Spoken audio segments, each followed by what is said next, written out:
If you're some creepy dude just listening in to try to extract more pleasure from your wife, go away. This is not about exploitation. But if you're a husband or a wife who wants more physical intimacy and you're committed to the growth of the overall health of your marriage, then you're in the right spot. Welcome to the Only You Forever podcast. If you want to build a thriving, passionate marriage, we've got the research, the truth, and the answers you've been looking for. And now, here are your hosts, Caleb and Verlinda Simone Gendel.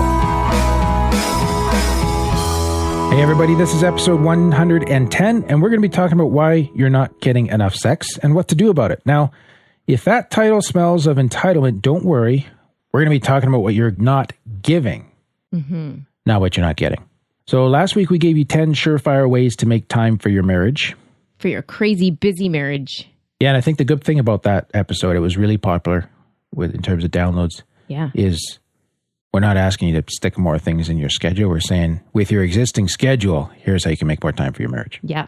So if you missed that because you're too busy to listen, you should probably go back and listen to it. Yeah. It'll help. Also, make sure you hit that subscribe button in your podcast player so you don't miss any shows coming down the pipe from Verlinda and I. Now, what I thought today, Verlinda, is we're going to give our listeners 3 short-term strategies and 3 long-term. So the short-term, that's like stuff you can do today. More tactical, long-term, more strategic. It's more about marriage building. Now, we're going to refer to genders through here, and I just want to acknowledge that it might stereotype a little bit. That typically men have higher desire than women. So yeah. And these studies, actually, a lot of them approached it in that sense as well. Although I did see a snippet of some very interesting research that I'm looking for more on. I only saw part of it. It says that for women, what's actually happening is that the desire follows arousal, but for men, the desire leads to arousal. Okay. And I don't have that in hand yet, but I've got it written down. We got to come back to that because that's really interesting. Yeah. It just, to me, that says that there's a tension there, which is probably healthy, but it also requires a wife to be willing to be aroused and trust that the desire will follow. Yeah. So while you're going to be talking about mainly to men, about how they can increase. Yeah. If a woman has a higher desire than the man, it just goes the opposite. Yeah. Okay. Absolutely. There's nothing, not all marriages are like this, and there's nothing wrong with that either. So just switch your genders around as you're listening, depending on who you are and your context. Does that work? Yep. All right. Okay, let's start with a more recent study. They looked at what factors had an impact on the sexual desire of women in long-term relationships. Now, out of all the things that they listed, there's 2 particularly relevant characteristics. And the first one was to display attentiveness to your spouse. And when these women observed their spouses putting effort into the relationship, like into the marriage, it made them more likely to want to engage in sexual activity. That's good. And I think that's a great starting point. Like if your heart isn't in the marriage, Mr. Husband, why do you expect your wife to have her heart in the sex? So, sometimes I feel like we shouldn't have to say things this obvious, but sometimes we kind of need to check in, or we just need exposed to our blind spots, really. Yeah. And really what these researchers are noting is that this care for the marriage itself was demonstrated through romantic or thoughtful gestures that happen outside of a sexual setting. I mean, just think about it, right? You can light a candle in the bedroom and it's a hint that, whatever. Right. Why not light a candle at the supper table? Ooh, because your kids will probably blow it out. Well, yeah, but it's just imagine a couple without kids yet. Yeah. And you're not doing that as a sexual indicator, like this is where we're going. You're doing that because you want to make that moment together. Special. Right? And this is what we're kind of calling our audience towards. Yeah. And, on that note, like this basic idea of romancing your wife, I've had wives tell me they just feel like he needs me in the kitchen and in the bedroom. That is terrible. Yeah, it sucks. That is like, I am a tool. Yeah. Please use me. And you wonder why she's not interested in sex. Yeah. So when you extend romantic gestures outside of a sexual context and you do so without any expectation of sexual activity, that tells your spouse that you appreciate them as a person, not just a sexual possibility or object, right? Yeah. So if you only warm up that romance when you're trying to get her sexual engine going, you're basically just objectifying your wife. Now, this study has some great quotes from the women that they spoke to, and these aren't Christian marriages, so they don't represent the values that we hold. But in the context of a romantic relationship, it's worth listening to what these women are saying. So I'll share a few of them with you. First one is from Jill, 28 years old. When it comes down to it, when you're hopping into bed at night and there's been no romance throughout the day, for me, I'm like, back off. You can't just expect that right away. So that illustrates that, right? Yeah, makes sense. Another woman suggested that if her spouse took her out to dinner, this would increase her desire afterwards instead of just proposing sexual activity when they were in bed together. And here was the quote from Carly, 21 years old. It shows that he's planned something or they put thought into what's going on instead of just rolling over in bed and saying, hey, what's going on? Like it just feels like there's more thought being put into it. And that's what I appreciate more. Right. That's her quote. Yeah. I mean, going to that though, like you don't have to take your spouse out to dinner to get sex. No. But it's more the fact of putting some thought into it and showing that you desire her before you get in bed. Yes. Like I'm willing to spend one-on-one alone time with you apart from sex. Right. Right. You know what I mean? Yeah. Like I'm willing to put down the remote or the TV or whatever. You carry the TV. Yes. You know what I'm saying? But I mean, for people that don't have the money, they're probably sitting there going, I can't afford to take my wife out for dinner every time I want sex. Right. I see. Yeah, fair enough. So I think it's more the thought here than the actual Yes. go out for dinner. Yeah. Anyways, go on. Well, that ties to the next thing. Like some women acknowledge that they liked it when their spouse put effort into the relationship, but they didn't experience it as often as they would like. The effort is what I'm referring to. So one woman indicated her desire would increase when he took time to do something romantic, although this was infrequent. Okay. And here's what she said. There are specific things he can do to put me in the mood. Like sometimes he'll cook me a really nice dinner and he'll do something really cheesy romantic, which he doesn't do often, you know? Like he'll light some candles or he'll dim the lights in the bedroom and have the bedroom all set up or something. That's this Natasha, 29. Mm-hmm. So it's just like he's putting thought into it. Yes. Even when they are heading towards sexual activity, rather than just, we're here, let's do something. Yeah. You know what I mean? I need my gratification. Yeah. And so this kind of ties in a little bit to the idea of sexual scripts, which is we all kind of have this little routine that we go through that helps clue each other in. It's there. You might not realize it. Helps clue each other in that we're headed somewhere tonight, right? Okay. Often. And people do this. They have these sexual scripts because they provide a sense of predictability and they kind of tell you how you should feel and behave and what you should expect from your spouse. Like it's a little clue as to what's going on here. Yeah. And where am I going with this? It's good to have these scripts. Okay. They're fine. But maybe you need to work on your script. Yes, you might need to work on your script.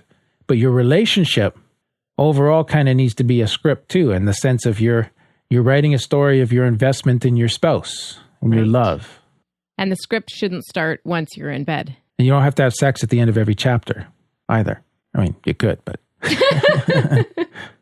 So in plain English, like setting the stage helps both spouses understand where things are headed. It makes things predictable. Rather than just be a surprise out of the blue. Okay. Yeah. I got that. But the part here that is most critical, which I'm really trying to drive home, is the idea of being invested in the relationship for the sake of the relationship, not just for the sake of sex.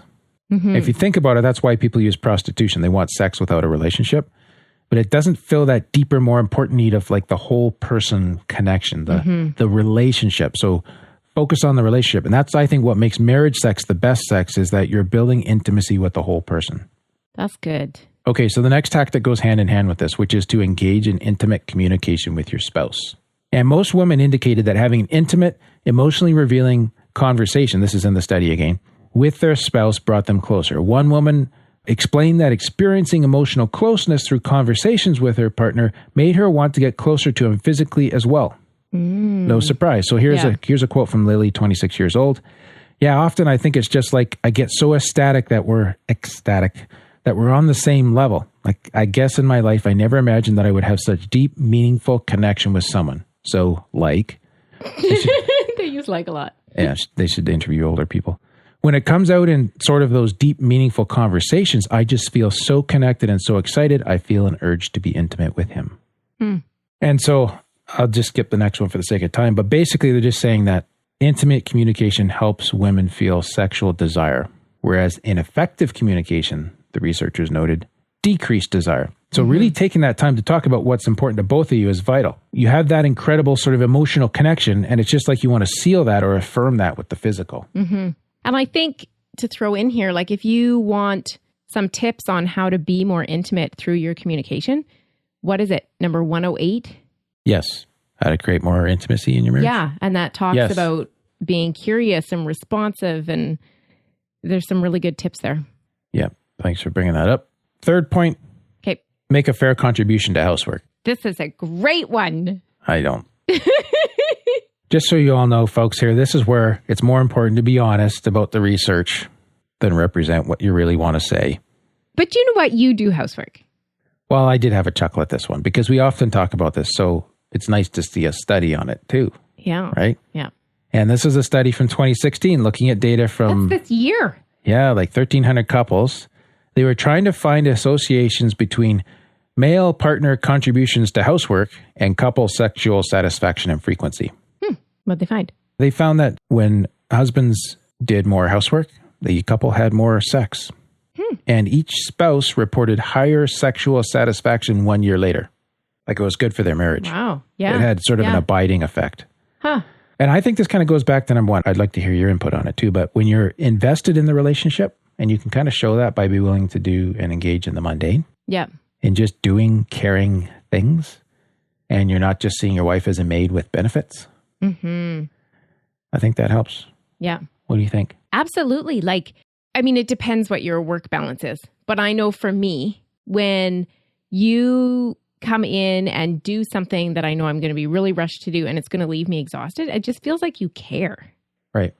And then you know what? When we climb into bed, I'm not exhausted because you picked up the slack and you did that for me. Right. Or not picked up the slack, but covered me off or, Yep. you know, just, I don't know. It's just those little things that say, I care. Yeah. And who knew that housework would do that? Yeah. I just thought it funny. That's like a Twitter quote or something right there. Who knew that housework would do that? Okay, that's good. So those are 3 things you can try today. Be attentive, have an intimate, emotionally revealing conversation, and have it while you're doing the dishes. Mm-hmm. There's a good chance that you'll be heading to bed a little early. Now, so longer term strategies, okay? Now, you want to kind of shift your relationship here. And this is based on a series of 3 studies. And what I'm struggling with a little bit on this study is the terminology that they use obfuscates the meaning. What does that mean? Ironically, it means it makes the meaning unclear. Seriously? Yeah. That may have been a deliberate use of irony. Now, so they talk about approach goals, okay? Yep. Approach goals are about pursuing good things together for fun, growth, and development. So I'm approaching my spouse. I'm coming to you. It's connection oriented. It's togetherness. It's positive. Okay, so just remember the approach is positive. And then avoidance goals. And here's the thing is avoidance goals are about avoiding negative interactions or encounters and avoiding negative feelings such as conflict or rejection. Now, I can actually try to improve my marriage by avoidance goals. Right. Okay. We're trying to because I'm not going to trigger you anymore. I'm not going to fight. Yes. I'm just going to keep the peace. Yes. So approach goals look like us intentionally doing things to build what we have. Avoidance goals, people say things like, I feel like I'm walking on eggshells, or, you know, we're in firefighting mode all the time. So they're doing avoidance things to try to stay away from negative emotions. And that's how they're preserving their marriage. Okay. What? I think you've showed us your bias right from the get-go in that avoidance are bad.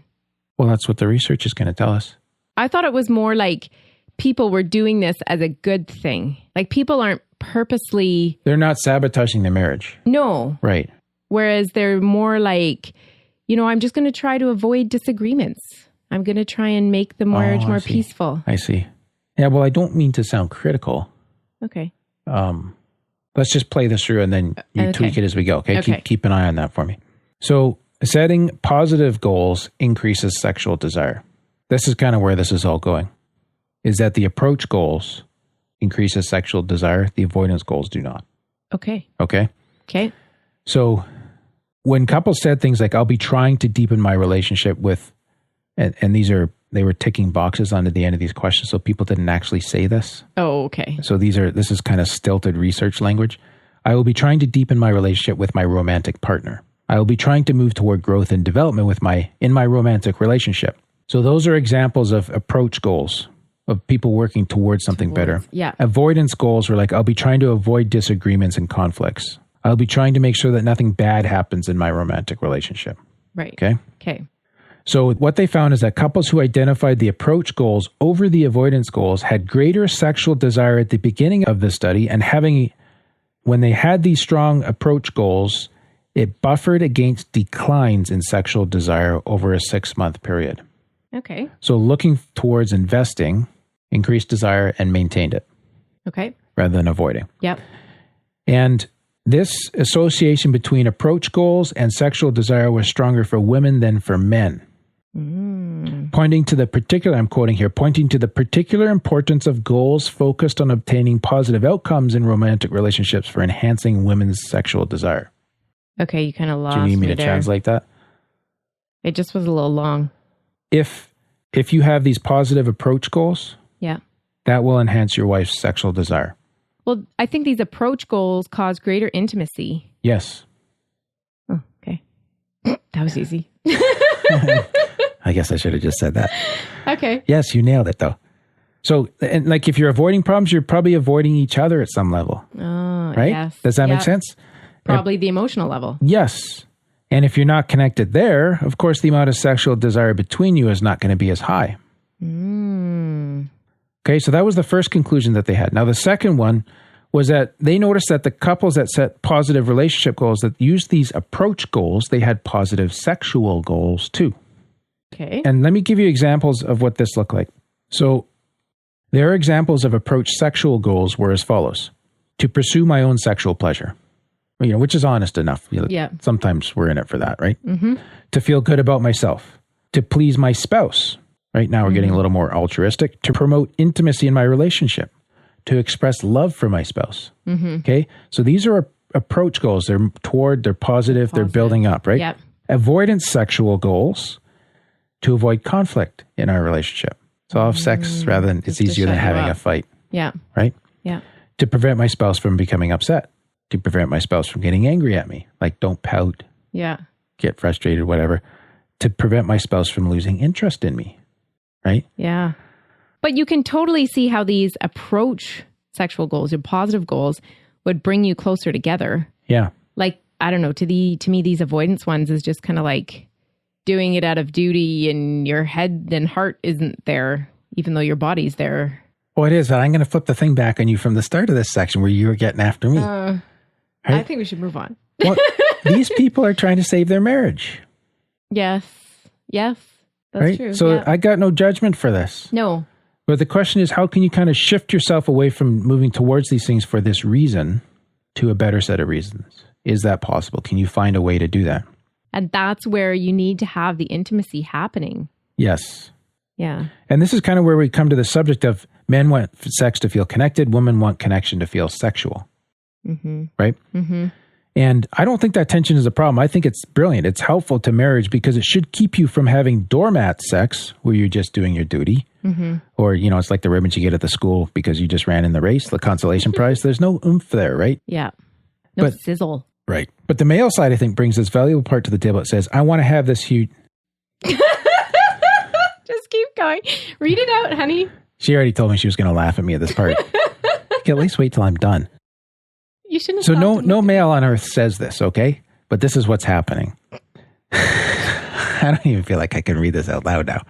But there's, at some level, subconsciously, Just read it. there, I feel like I can't now because you're going to make fun of me. I'm embarrassed.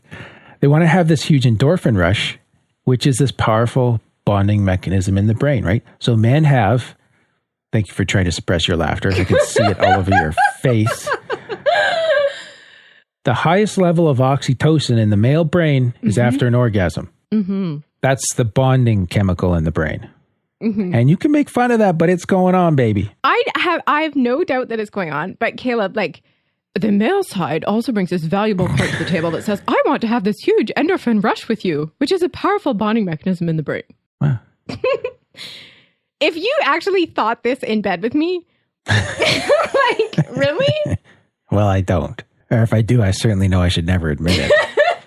You might get laughed Yeah, I'm at. going to stuff that one back in the closet. Okay. Okay, but I think it's good. That Maybe you could pull a pint out of this because I've forgotten that it. motivation is there I'm too ashamed to try to bring it out. to want that connection. Yeah. Right. That's where we were going. So it's a brilliant tension you're talking about. Thank you. So genuine too on your part. Okay, I think we should move on. Okay, so think about the sexual goals here. This is what we want to challenge our listeners to do. And leave a nasty review on iTunes for my wife, please. I would really appreciate that. But think about your sexual goals. Are you driven by duty, or are you just doing this to keep him happy or to keep him interested? And I get that, but that's kind of sad. Yeah. Right? And this is where I want to call on husbands and wives to say, like, what about really sort of investing in and moving towards these approach goals that bring positivity into the sexual relationship you have? So you're doing these things for good reasons. Okay. So in their third study that these guys were looking at, I don't know if they're guys, these people, they looked at the impact of positive and negative relationship events. Like you had a fight is a negative one, or you went out for dinner might be a positive one, or your wife laughed at you on a podcast recording might be a negative one. Oh, no, that's a positive one. We'll let the reviews determine. So, but I think this is good because even though these are longer term strategies, it helps put it into the here and now and reminds us that we need to kindle the love and we need to keep throwing wood on the fire, right? So examples of positive relationship events were like, he told me that he loves me. We participated in an activity that I really enjoy. During a discussion, I felt understood. She did something that made me feel wanted. He and I did something fun together. She did something special for me. Those are positive relationship events. She made me laugh. He made me laugh. Laugh at. He complimented It's laugh me. with. I was laughing with you. I'm sure you were. And then negative relationship events were like if there was a disagreement or there was a moment when my spouse was inattentive and unresponsive to me. He tried to control what I did. We had a major disagreement. She made me question her commitment to me. He criticized me. She went out with friends instead of spending time with me. Those kinds of things. Okay. Now, so these are relationship events. These aren't goals anymore. no, these are relationship events. So if there's good things going on or bad things, what the deal is they found that if you had approach goals, okay, so that's the positive building up goals for your marriage, and you add to that positive events, positive goals plus positive events equals greater sexual desire. Okay. That's the formula. That's pretty good. So if you're trying to do well with your relationship and you enjoy the day, you're just going to want to consummate that. Like it's like a positive cycle in your marriage, right? And then there's another cool part here too. And it's a little hard to phrase, so just follow me carefully and feel free to make fun of me. But individuals with these strong approach goals had less of a decrease in desire on days when they had many negative events than individuals with weak approach goals. Okay. So, which speaks to a buffer. Yeah. Yeah. Does that make sense? Yeah, I think so. So if you're invested in your relationship and you're making your intimacy a positive experience, even on days when life goes south on you or you both get your ugly on, you can still more often recover and reconnect. And certainly have a much better chance of doing that than if you don't have this serious commitment to approach goals, to building your marriage up. And growing closer together. Yeah, I think that totally makes sense. So I think we've done what we set out to do at the start, which is like our title is Why You're Not Getting Enough Sex and What to Do About It. Yeah. And we didn't go down the sleazy road of showing you buttons to turn your spouse on with, but we're saying, you know what? Take care of your marriage. It's the heart. The relationship. Yes. Yeah. The heart connection. Yeah. And the rest will follow. Yeah. I mean, the head is in there too. The heart and the head. Yeah. Okay. Now we have a downloadable, printable, one-page poster you can put on your fridge. It goes beautifully with this episode. It's called 9 Ways to Increase Sexual Desire Through Positivity. I can just imagine if we put that on our fridge. Like our teenage kids would be like, oh yeah. Yeah, let's have the youth group over tonight. Yeah. Why isn't she coming out of her bedroom? Okay. And like I said, I'm sure the kids would be thrilled if you post it on the fridge. But if you don't have kids or maybe you have a fridge in your bedroom, never mind.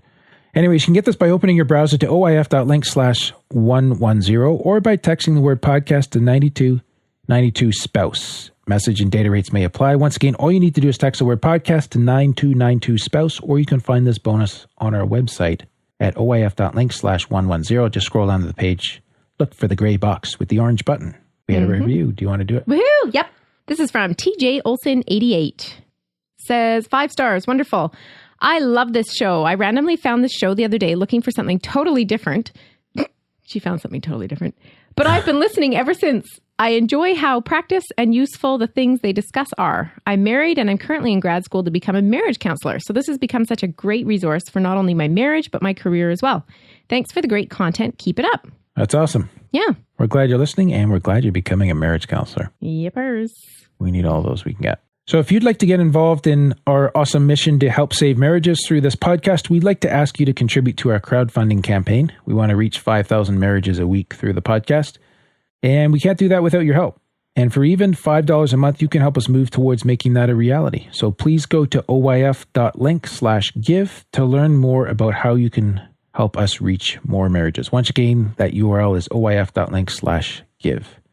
And next week, we're going to be talking about what to do if you think your marriage might be too far gone to recover it. That's a hard place to be. Yep. We hope you don't need that episode, but if you do, we hope it's helpful for you. Yeah. All right. So? I went back to a traditional close here. Oh, good. That's all for today's episode. You can get the full show notes at oyf.link/110. Remember, we're here to help build thriving, passionate marriages. So if this was helpful to you, we'd love it if you could help us spread the word and share this with others who would also be blessed by it. Thanks, and we'll see you next week. Thank you for listening to the OnlyYouForever.com podcast. Please help us reach and influence a wider audience by rating and reviewing our podcast at OnlyYouForever.com/love. Thanks for listening, and we'll see you next week.